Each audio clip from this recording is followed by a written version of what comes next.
Bien, el mensaje de hoy es nuestro segundo mensaje de nuestra serie Practícalo. ¿Cuál es el nombre de nuestra serie?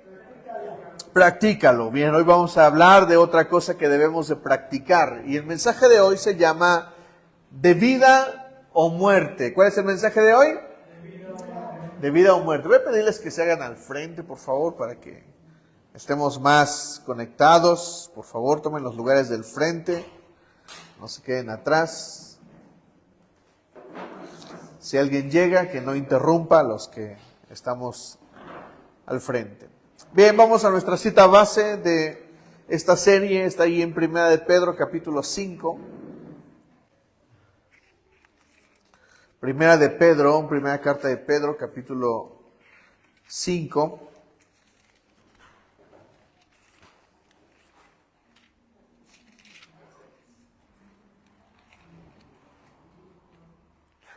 Primera carta de Pedro, capítulo 5, en el versículo 8.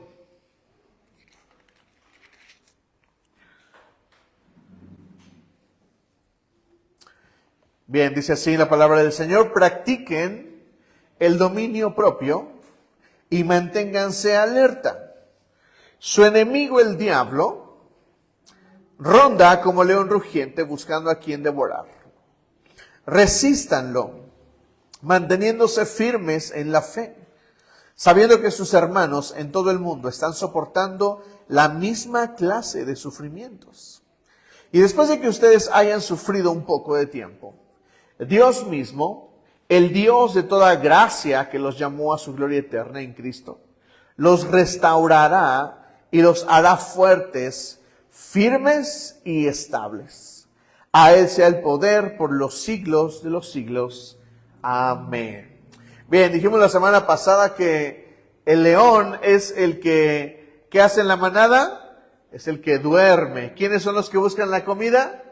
Las leonas. Y que hablamos de que para que un león cace una presa, es porque busca una presa fácil, una presa fácil de agarrar, porque su lugar es dormir y comer. Pero cuando él tiene hambre y tiene ganas de ejercitarse, lo que él busca es una presa fácil. Y la presa debe de ser forzosamente una cría, un animal pequeño. Si es grande, debe de ser un animal herido o cansado.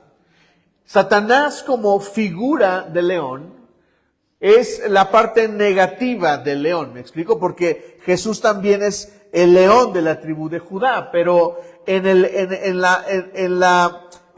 la imagen de león, Satanás cumple la parte negativa del león. Y en ese sentido tenemos que recordar que Satanás es mentiroso e imitador, dice la palabra. Entonces él imita a Dios. Y siendo un león que busca que devorar, te buscará y te destruirá si no estás fuerte. Dijimos la semana pasada que la palabra ejercitar, o este primer verbo que está en el versículo 8 dice practiquen. Dijimos que practicar es ejercitar, repetir, entrenar, profesar, ganar habilidad. Entonces, si nosotros no nos ejercitamos, somos presa fácil de Satanás. Dilo conmigo: si no me ejercito, soy presa fácil de Satanás. No hay otra alternativa, no hay otra opción, es categórico. Si estás débil, eres presa fácil. Si estás débil, Satanás vendrá por ti y te va a devorar. No es que puedas correr, no es que si viene me echo a correr rápido y no me va a agarrar. No hay opción. Si eres una presa herida, lastimada, si estás débil, si eres un pequeño, entonces Satanás te va a devorar. Y lo que necesitamos es entonces practicar, ejercitarnos. Les decía la semana pasada que este libro, justo voy a darles el título, porque les he dicho que si lo ven por ahí, me digan, porque yo lo he estado buscando y no lo encuentro. Ya lo tengo en inglés, pero pues como sabrán, mi inglés no es tan fluido, entonces voy muy lento leyendo el libro, pero lo estoy buscando en español. De hecho, no sé si se encuentra en español, pero este libro es muy, muy, muy bueno. A ver, déjame ver si está por aquí. El libro se llama El arte de la resiliencia. El arte de la resiliencia. Este libro fue escrito por un hombre totalmente dado al ejercicio. Y les dije que este hombre en un mes, un día, se le ocurrió correr un maratón durante un mes. O sea, diario. Diario el tipo corría 44.50 y tantos metros. 44 kilómetros y no sé cuántos metros. Diario. O sea, el tipo llevó su cuerpo al límite. Yo conozco pocos hombres y creo que esta sería la referencia de aquellos que han llevado su cuerpo al límite. Ahora, si yo en la mañana estábamos viendo que hubo una carrera, yo corro 5 kilómetros en la caminadora y estoy escupiendo el hígado, no puedo. Pero me he dado cuenta lo que dice este hombre, que mientras más nos ejercitamos, más habilidad ganamos. Mientras más cargamos, más podemos cargar después. Dianita es una máster de pierna. ¿Cuánto cargas, pierna?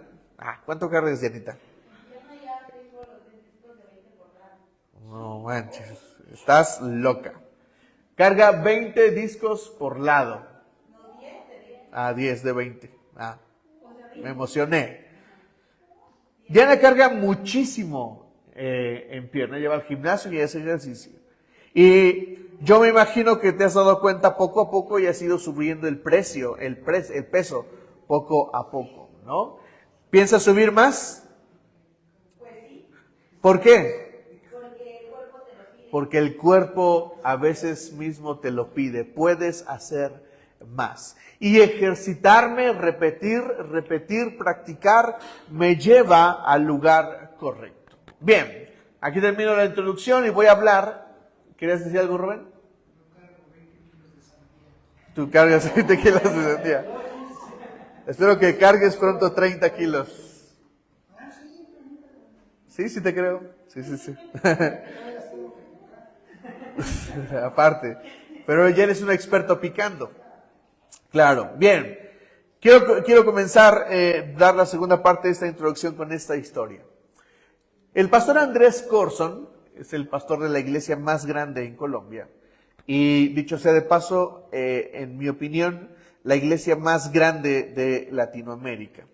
Él tiene 8 reuniones diarias. 8 reuniones diarias. Nosotros tenemos una y con esta tenemos, pero él tiene 8 reuniones diarias. Su hija, Christy Corson, sucede que Christy Corson es muy dada a la búsqueda de la excelencia. Y Christy comenzó a comprar libros cristianos y no cristianos, que le alimentaban. Andrés Corson dice que su hija le decía, porque eran los colombianos, mira este libro es excelente, nos deberíamos de aprender de estos, deberíamos de aprender de cómo escriben, y en fin, que se gastó una alta cantidad de dinero en libros. Y un día se encontró con una persona que le estaba ministrando, y en la oración, en la búsqueda del discernimiento, resultó que Christy Corson tenía una atadura demoníaca, que era de libros. Y Andrés Corson dice lo mismo que tú estás pensando. Eso para nosotros podría ser una bobada. Pero resulta que Christy Corson había dejado de leer la Biblia por leer libros. Y había hecho un enorme gasto de dinero leyendo libros que leyendo la Biblia. En la administración, ella tocó renunciar a esto. Tomaron todos los libros, los llevaron a un lugar y los quemaron. Cuando los quemaron, ellos cuentan que olía a azufre. Cuando tú quemas cosas que se usaron para un conjuro, para brujería, generalmente huele a azufre, porque con eso compruebas que hay influencia demoníaca ahí. A partir de ese momento, Christy Corson comenzó a leer la Biblia y ahora, felizmente, no deja de leerla. Hoy quiero hablarte de la importancia de practicar en nuestra lectura bíblica. Quiero preguntarte sin que me respondas, honestamente, ¿cuánto lees tu Biblia en la semana?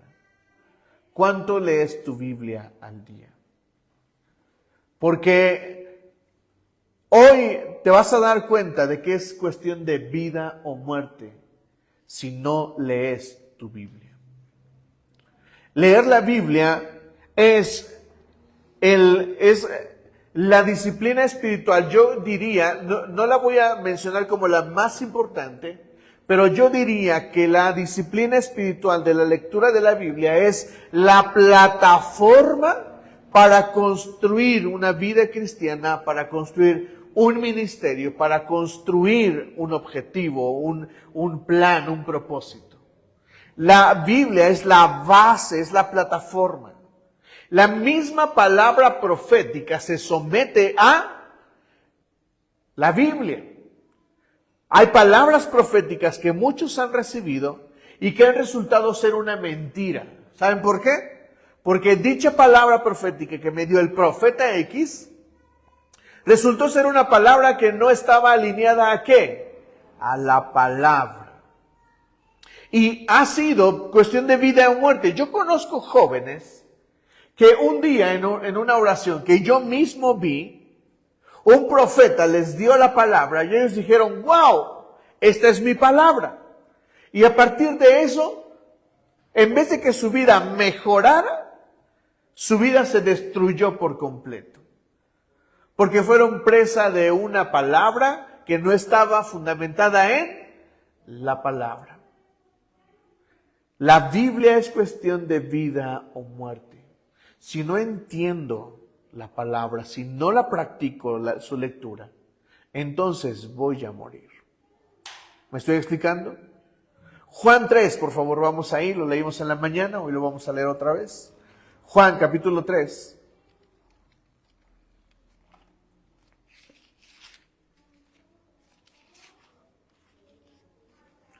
Vamos a leer otra vez desde el principio, dice así, había entre los fariseos un dirigente, ¿un qué? Un dirigente, o sea, el tipo no era un ignorante, él era un sabiondo, de los judíos llamado Nicodemo. Este fue de noche a visitar a Jesús. Rabí, le dijo, sabemos que eres un maestro que ha venido de parte de Dios, porque nadie podría hacer las señales que tú haces si Dios no estuviera con él. De veras te aseguro que quien no nazca de nuevo no puede ver el reino de Dios. Lee conmigo el versículo 3, todos juntos a la cuenta de 3. 1, 2, 3. De veras te aseguro que quien no nazca de nuevo no puede ver el reino de Dios, dijo Jesús. Vean cómo es cuestión de vida o muerte. Ahora, ¿por qué me refiero a la palabra? Por lo que dice después Jesús, versículo 4. ¿Cómo puede uno nacer de nuevo, siendo ya viejo?, preguntó Nicodemo. ¿Acaso puede entrar por segunda vez en el vientre de su madre y volver a nacer? Y veamos la respuesta de Jesús. Yo te aseguro que quien no nazca de agua y del Espíritu no puede entrar en el reino de Dios, respondió Jesús. Muchos queremos darle una vuelta ahí espiritualoide a este versículo. Pero la palabra es clara. ¿Qué es nacer del agua? Es fácil entender nacer del Espíritu. ¿Están de acuerdo conmigo? Porque ¿qué pasa cuando reconocemos a Jesús? Su Espíritu viene a nosotros. Pero ¿qué significa nacer del agua? Es nacer de la palabra. Nacer de agua es nacer de la palabra. ¿Y cómo puedo yo nacer del agua? ¿Cómo puedo realmente nacer del agua? ¿Será que telepáticamente el Señor me va a meter su palabra en la mente? ¿Será que puedo orar y decirle, Señor, clávame Segunda de Tito 3:14. Eso no existe, Señor, pero invéntala para mí. No se puede. Pablo dice en Romanos 12:2, no se amolden al mundo actual, sino sean transformados. ¿En qué? Transformados, es decir, cambiados, nacidos de nuevo, mediante ¿qué? La renovación de la mente. Por eso la semana pasada hablamos de la mente. Porque ¿cómo va a cambiar tu mente si no le cambias los pensamientos? Solamente va a cambiar cuando leas la palabra. La palabra debería de ser el libro que más leemos los cristianos. Porque la palabra es la fuente de todo. Pero hoy estamos frente a una generación que por no enfrentar el proceso de leer la Biblia, quieren que todo se les dé como un TikTok. Y la Biblia no es TikTok. Fíjense, muchos se van ahí a los tiktokeros y lo que un tiktokero dijo porque es su interpretación espiritual, ya la abrazamos. Pero nosotros no hemos pasado el proceso de leer la palabra de Dios. Así es de que es cuestión de vida o muerte. Jesús dice, el que no nazca de nuevo, no puede ver ¿qué? El reino de Dios. Y luego dice, nacer es nacer de dos fuentes. De la palabra, del agua y del Espíritu. Paralelo, la adoración. Lo dijimos también en la mañana.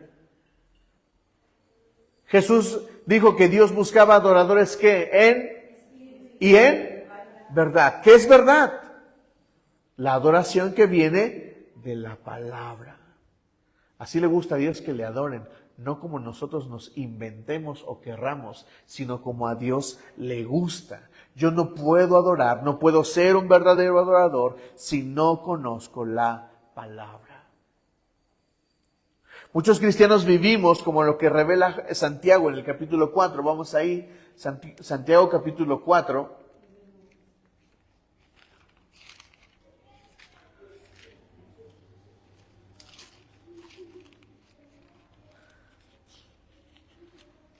Santiago capítulo 4.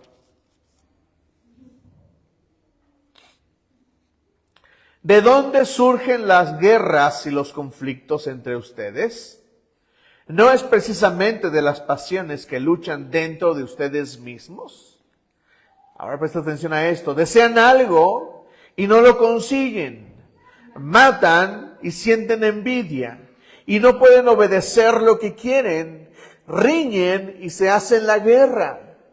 No tienen porque no piden. Y luego aclara.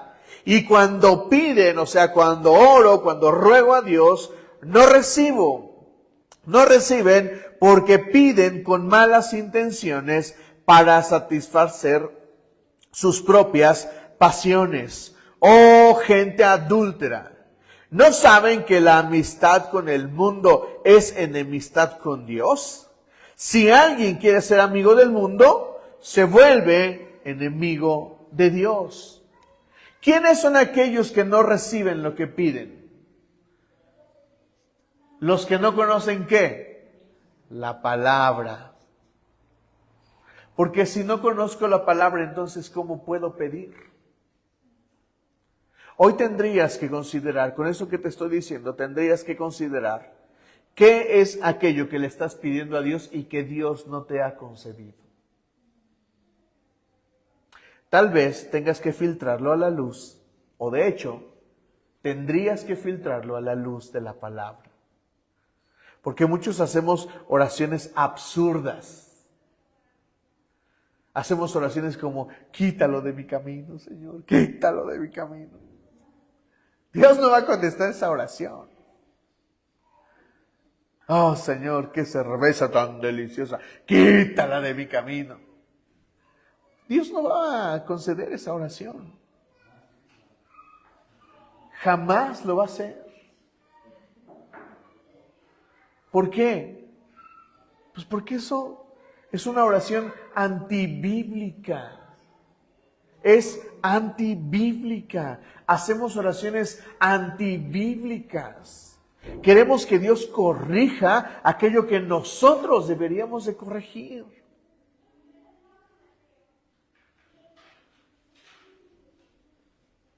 ¿Me estoy explicando? Le pedimos a Dios cosas que están en nuestras manos, no en sus manos. Queremos educar a los hijos y decimos, Señor, por favor, haz que mi hijo entienda. Mira, si tú no le cierras la puerta y no le cierras la mano, ¿qué es lo que dice la Biblia? ¿Qué dice la Biblia? Que lo corrijas con vara. Si no le metes unos buenos, no va a entender. Padres metiéndose en la vida de sus hijos casados. Suegras, perdónenme, pero eso es antibíblico.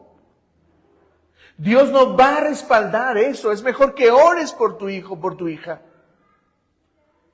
Porque Dios no va a responder oraciones que tienen que ver con algo que está fuera de tu dominio. ¿Me explico? Tenemos que aprender que la palabra nos revela aquello que deberíamos de caminar. Santiago lo dice perfectamente. Piden y no reciben porque piden incorrectamente. No sabemos pedir. Es la verdad, no sabemos pedir. Y tenemos que caminar a la luz de la palabra. Necesitamos caminar a la luz de la palabra. Necesito practicar la lectura de la palabra. Esa es la disciplina espiritual que pone la plataforma. Mira, mis oraciones deben de basarse en la palabra. Mis propósitos deberían de basarse en la palabra. Mi ministerio debería de basarse en la palabra. Ahora vamos más profundo. Mi relación con mi esposa se debería de basar en mi relación con mi hermano se debería de basar en la palabra. Mi relación con mis padres debería de basarse en la palabra. Les he contado esta historia, una amiga nuestra. La llevamos al concierto de Marcos Witt, a ella la discipulamos un poquito. Se congregaba en la iglesia donde nosotros estamos, una iglesia chiquita, más chiquita que lo que estamos aquí, éramos como los que estamos acá, de este lado. Y a veces menos. Íbamos en el auto hacia el concierto de Marcos Witt. Y ella comenzó a decirme, oye Neri, he estado leyendo la Biblia, platicando con Miriam. Y ella dice, yo le he estado preguntando a Dios por qué me divorcié. Le he estado preguntando a Dios si yo tuve la culpa, qué hizo él mal, qué hice yo mal. Le he estado preguntando a Dios porque me siento culpable de haberme divorciado. Y después se soltó una carcajada. Y luego nos dijo, estoy leyendo la Biblia y ya sé por qué me divorcié. Y luego dijo esto, si yo hubiera conocido la Biblia antes, de mi lado no me hubiera divorciado. Si él se hubiera querido divorciar es otra cosa, pero de mi lado no me hubiera divorciado.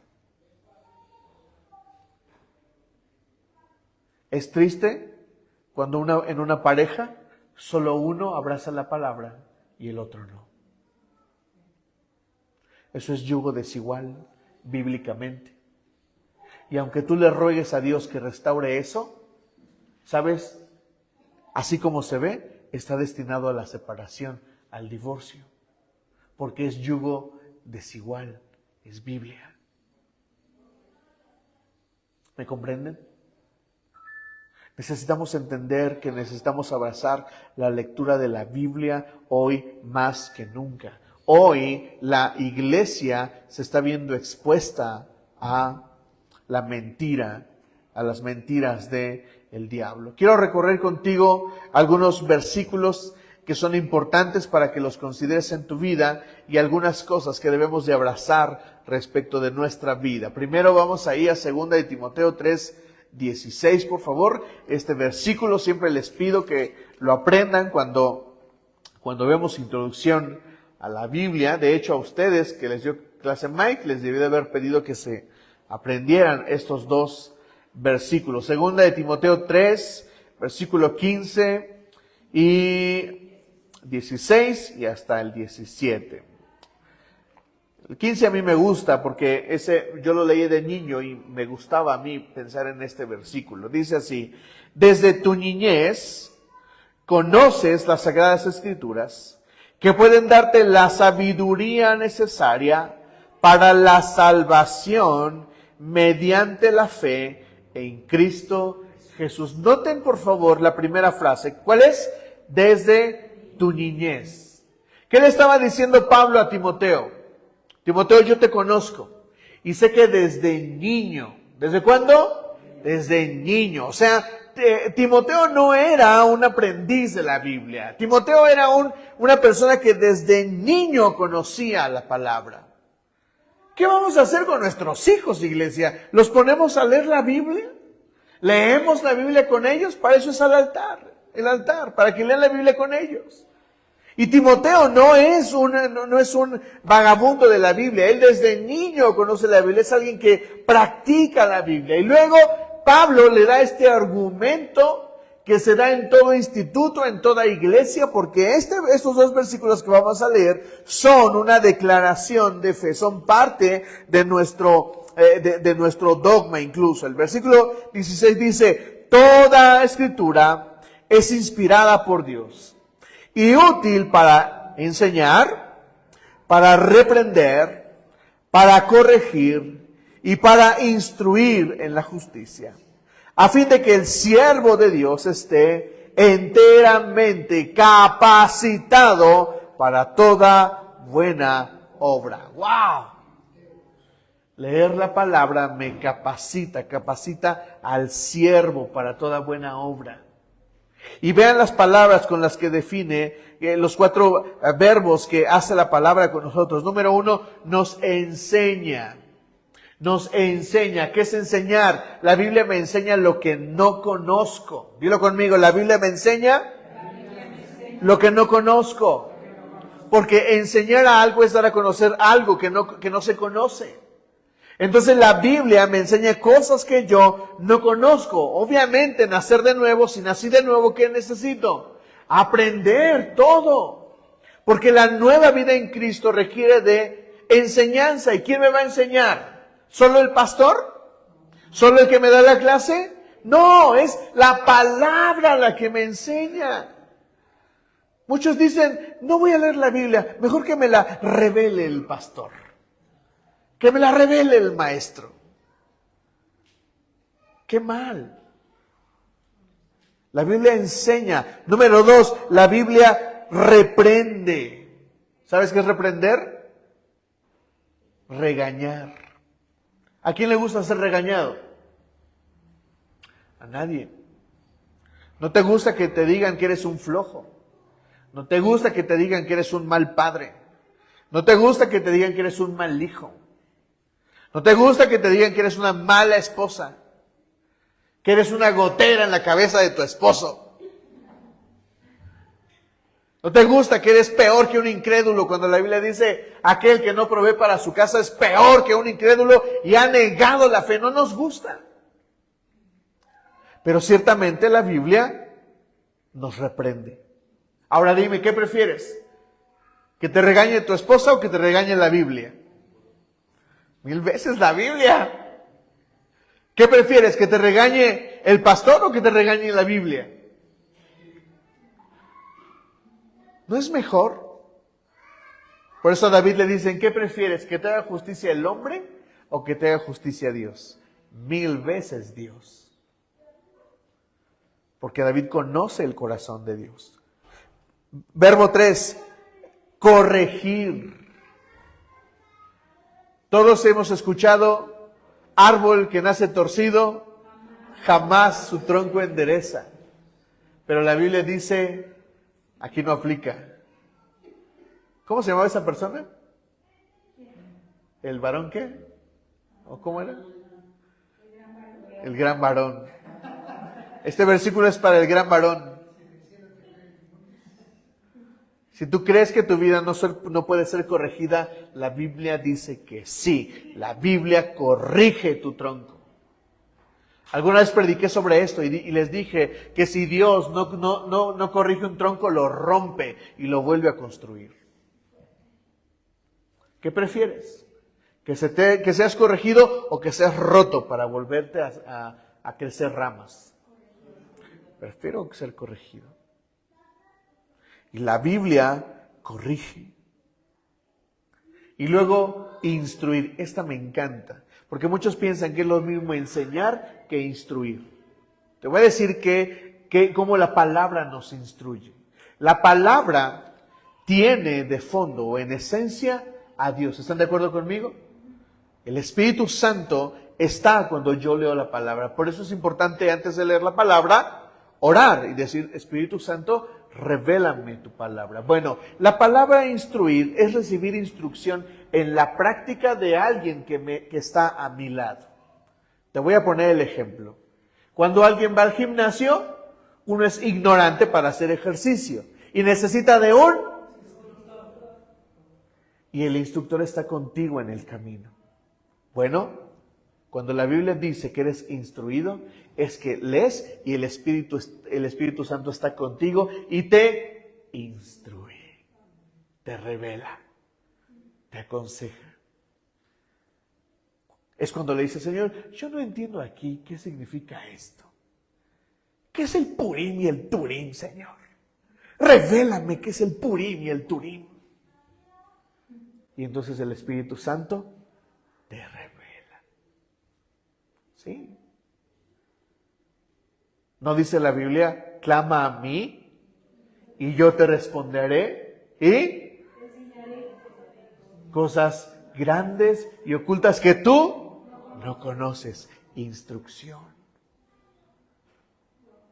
Porque muchos leen la Biblia, pero no son instruidos. Por eso hay mucho ateo que sabe más de Biblia que los propios cristianos. Su desgracia es que como en su corazón ellos niegan a Dios, ellos no pueden ser instruidos. Pero todo hijo de Dios tiene acceso a la instrucción de Dios. La Biblia me provee de dirección. Salmo 119, versículo 105. No tengo...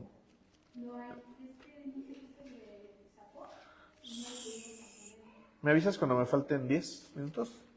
Sí, porfa. Salmo 119.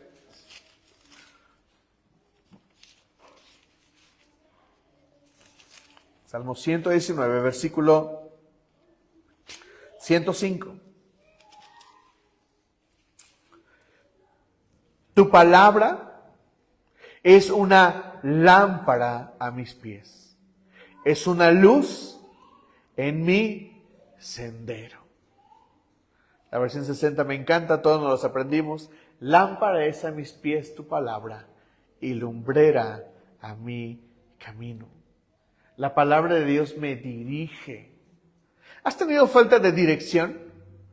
Todos en algún momento nos preguntamos qué hacer. Pero muchos preferimos ir con la mejor amiga. Ay, amiga, es que me hizo esto. ¿Qué debo hacer? Pues hazle lo mismo, te va a decir tu amiga. Róbale, te va a decir tu amiga. Séle infiel tú también, te va a decir tu amiga. Pero ¿qué dice la palabra? Es cuando necesitamos entender y saber cuán ignorantes somos de la palabra. Hace tiempo se hizo famoso un movimiento en el que traías una pulserita. La pulserita traía cuatro palabras que representaban una pregunta. What would Jesus do? ¿Qué haría Jesús? Y si queremos responder a esa pregunta, era interesante que toda esa generación era una generación apasionada por Cristo, pero ignorante de la palabra. Y si queremos responder a esa pregunta, necesitamos conocer la palabra, pero nadie quiere. Los cristianos deberían de leer por lo menos una vez al año su Biblia. Y hay cristianos, y espero picar a alguien hoy, hay cristianos que llevan 3 años de cristianos y en su vida han leído la Biblia completa. Pero hay peores. Hay quienes nacieron en la iglesia, crecieron en la iglesia, envejecieron en la iglesia y al día de hoy no han leído la Biblia completa una sola vez. Hay ministros que jamás han leído la Biblia una vez en su vida. Eso es una desgracia. Porque la palabra es la plataforma de cualquier ministerio. No es posible que sigamos viviendo así, iglesia. Leer la Biblia es de vida o muerte. Vayan conmigo a Lucas capítulo 11, versículo 28. Lucas 11, versículo 28.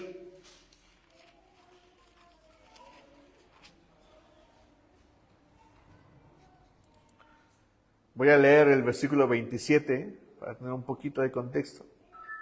Mientras Jesús decía estas cosas, una mujer de entre la multitud exclamó: dichosa la mujer que te dio a luz y te amamantó. Qué buena frase de reconocimiento. Pero vean la respuesta de Jesús. Dichosos más bien, contestó Jesús, los que oyen la palabra de Dios y la obedecen. Noten, por favor, la declaración de la mujer. Dichosa la mujer que te dio a luz y que te amamantó. Lo que la mujer estaba haciendo es una frase de honra. ¿Me explico? Una frase también que debería de hacer sentir a María feliz por haber tenido a Jesús. O sea, la frase es una frase de alabanza, una frase de qué afortunada es la mujer que te dio a luz. Como cuando le dicen a mi esposa, qué afortunada eres de que Neri sea tu esposo.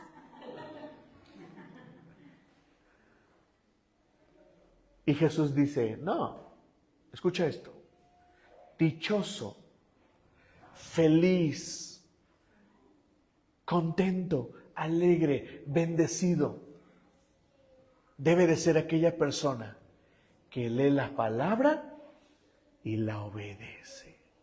¡Wow! La disciplina espiritual de la palabra de Dios va a pasar por un periodo de disciplina, pero después de la disciplina debe de pasar un periodo de deleite. Eso lo voy a explicar un poco más en el curso de alabanza y adoración. Pero debes de entender que la disciplina lleva al deleite. Cuando comenzamos a hacer ejercicio, tenemos que forjar la disciplina. Y los primeros días se sufre el dolor. Y lo último que quieres hacer es regresar al gimnasio, porque te duele. Pero hay un momento donde haces ejercicio que se vuelve un deleite. Un día mi esposa me dijo, hoy no me duele el cuerpo, no me siento bien. Yo le dije, ¿qué? Y después me dijo, es que no he ido al gimnasio y no siento ese dolor de haber ido al gimnasio. Y yo me pregunté dentro de mí, ¿quién querría sentir dolor en el día? Es que el ejercicio se convierte en un deleite. ¿Por qué? Porque hacer ejercicio libera las endorfinas de la felicidad en tu mente, en tu cerebro. ¿Sabías eso? A mí me daba mucha risa que yo estaba haciendo ejercicio y de repente me estaba porque mi cuerpo estaba soltando la hormona y yo me ponía a reír. Porque después de la disciplina viene el deleite. Te pregunto, iglesia, en este momento, ¿en qué estás? ¿En la desagradable disciplina de leer tu Biblia? ¿O ya te encuentras en el deleite de leer tu Biblia? Necesitas ubicarte en uno de estos puntos. Proverbios 2, versículo 6. Proverbios 2, versículo 6.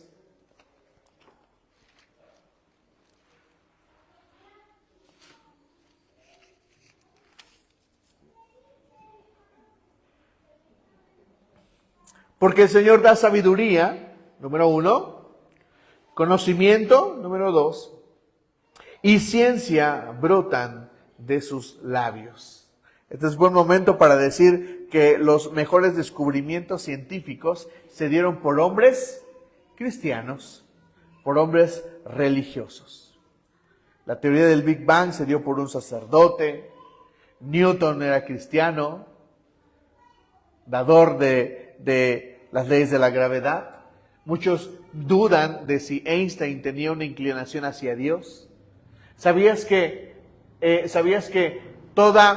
todo lo que produce la palabra Einstein, porque el nombre de Einstein se dio de alta como un nombre que produce dinero, como una marca? Bueno, Einstein patentó su nombre. ¿Y sabes quién tiene la propiedad por designio del propio Einstein?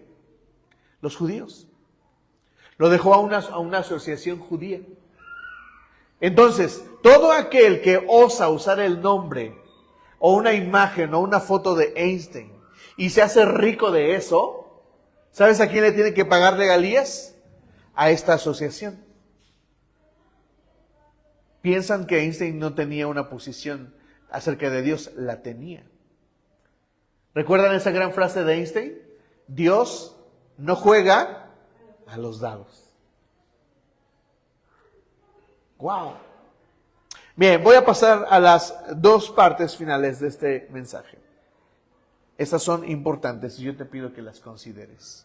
Mateo 4, versículo 4, por favor. Mateo 4, versículo 4.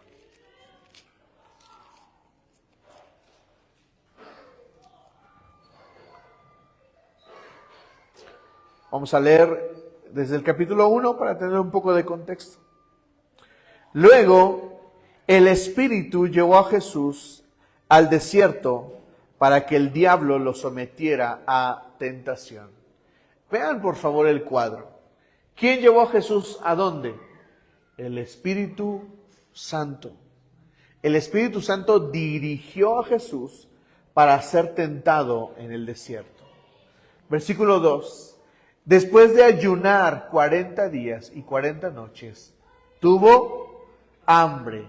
Ya habían pasado, escucha esto, Jesús no fue tentado entre los 40 días, no. Jesús fue tentado al final ¿de qué? De su ayuno. ¿Están viendo conmigo? Muchos enfrentamos la peor pelea cuando comienza el ayuno. Van 5 horas de nuestro ayuno y ya queremos comer. No, Jesús aguantó 40 días de ayuno y después de 40 días le cae la tentación, el diablo. Después de ayunar 40 días y 40 noches tuvo hambre. El tentador se le acercó y le propuso: si eres hijo de Dios, ordena a estas piedras que se conviertan en pan. Jesús le respondió: escrito está, no solo de pan vive el hombre, sino de toda palabra que sale de la boca de Dios. Esto es impresionante, iglesia. Voy a decirte hoy algo que deberías de considerar en tu vida. Jesús tenía hambre, ¿estás de acuerdo conmigo? Había pasado 40 días sin comer pan. Obviamente estaba hambriento. Si le hubieran dado algo, se lo hubiera comido en el acto. Y Satanás lo tienta con esta parte de su cuerpo que es una necesidad. Y justamente el hambre. Tienes que entender que esta sección de la tentación del diablo es una tentación sobre nuestras necesidades.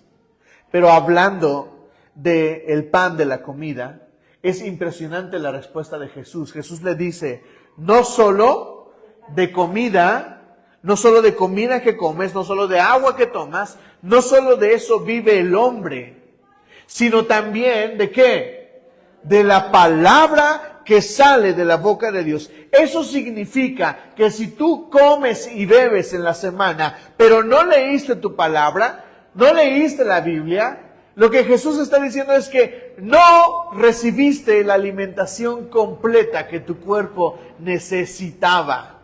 Porque para vivir necesitas comida, pero también necesitas la palabra de Dios. ¡Qué revelación!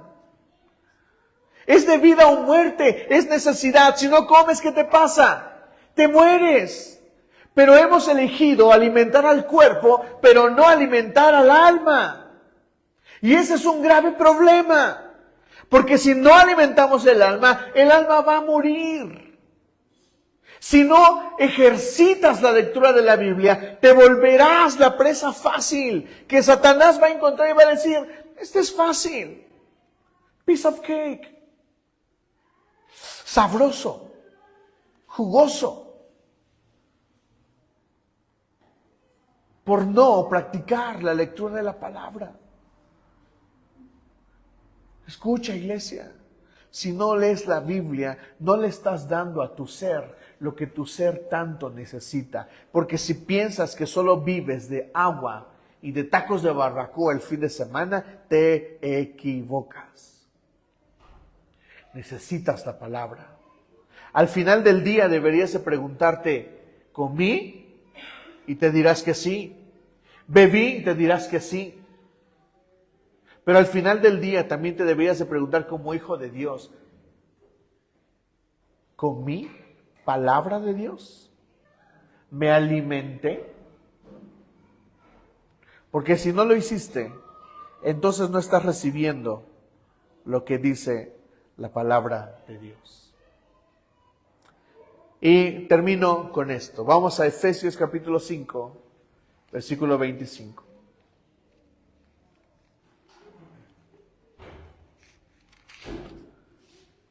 Efesios 5, versículo 25. En la mañana hablamos del lavacro y dijimos que el lavacro es ¿qué? ¿Representa qué? Representa la limpieza de ¿qué? De nuestras manos y de nuestros pies. La palabra, el lavacro en el tabernáculo es aquello que me santifica. Y este versículo me habla perfectamente, esto que vamos a leer, me habla perfectamente de la labor de la palabra en mi vida. Vamos a leer desde el versículo 25, por favor. Esposos, amen a sus esposas, así como Cristo amó a la iglesia y se entregó por ella, para hacerla santa.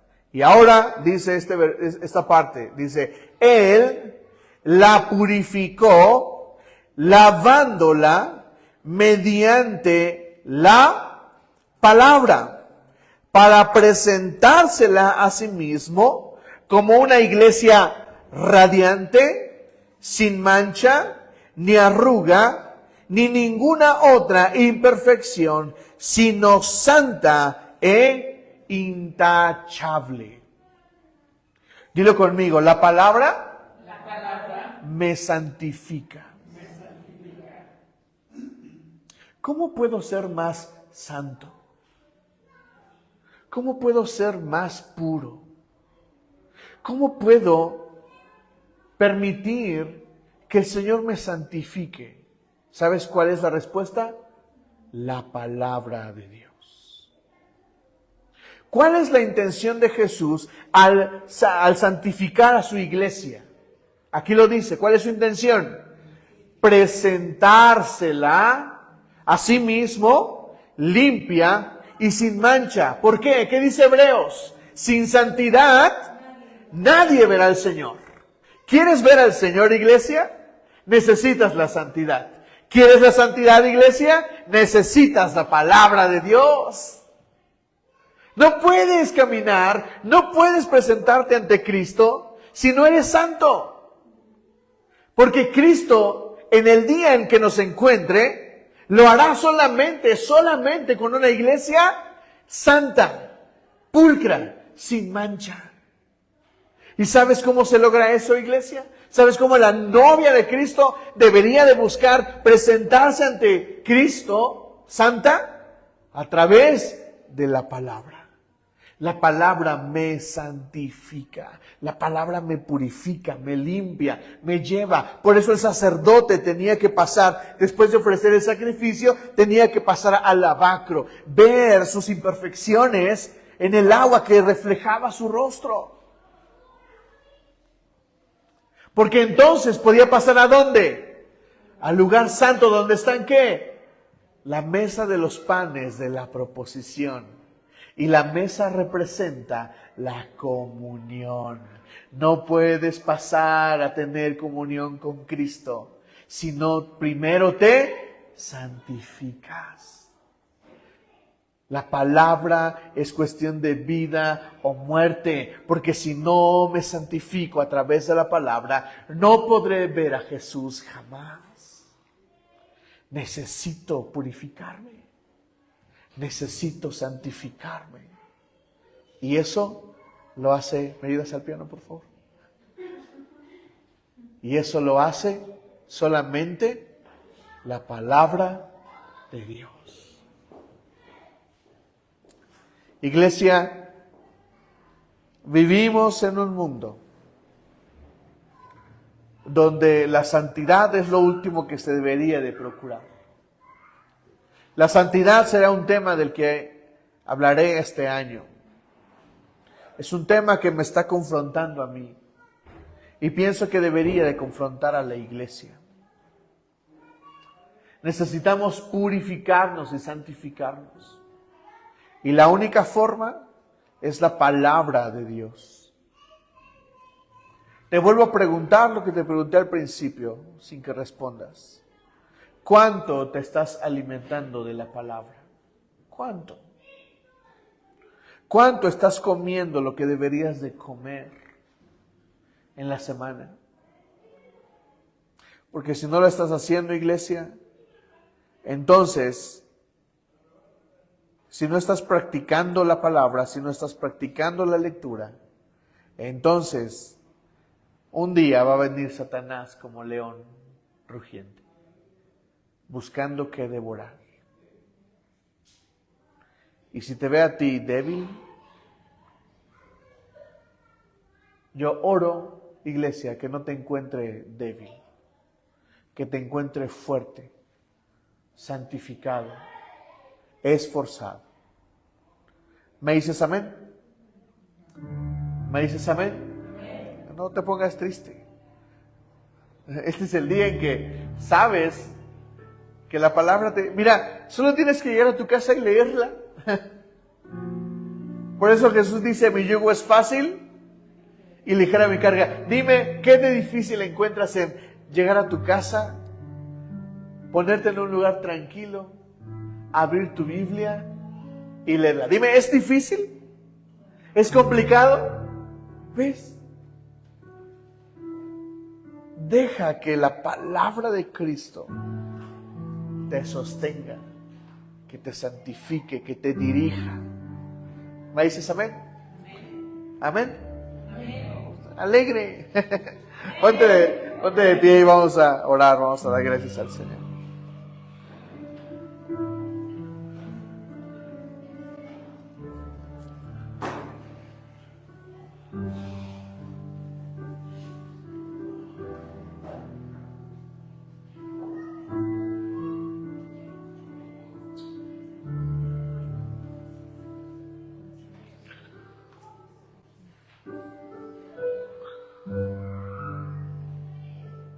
Cierra tus ojos.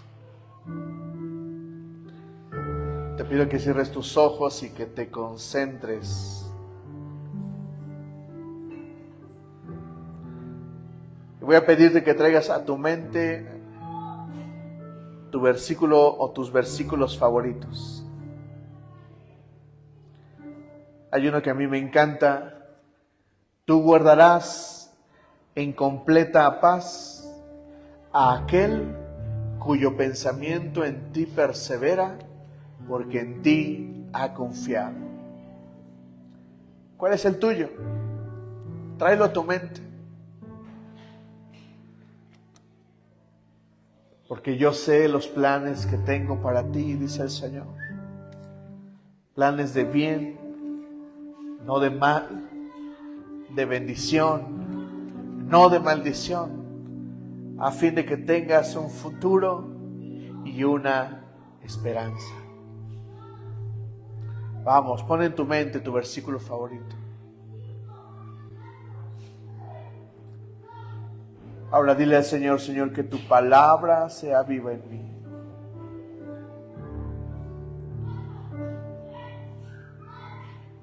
Dile al Señor, Señor, me comprometo, Señor, contigo, a buscar tu palabra, a alimentarme de tu palabra, a comer el pan que viene del cielo.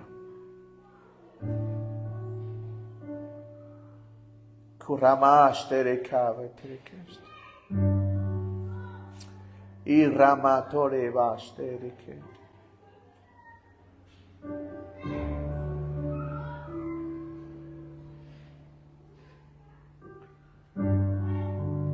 El salmista escribe: en mi corazón atesoro tus dichos para no pecar contra ti. Bendito seas, Señor. Enséñame tus decretos. Con mis labios he proclamado todos los juicios que has emitido. Me regocijo en el camino de tus estatutos, más que en todas las riquezas. En tus preceptos medito y pongo mis ojos en tus sendas. Y me encanta el versículo 16 que dice: en tus decretos hallo mi deleite y jamás olvidaré tu palabra.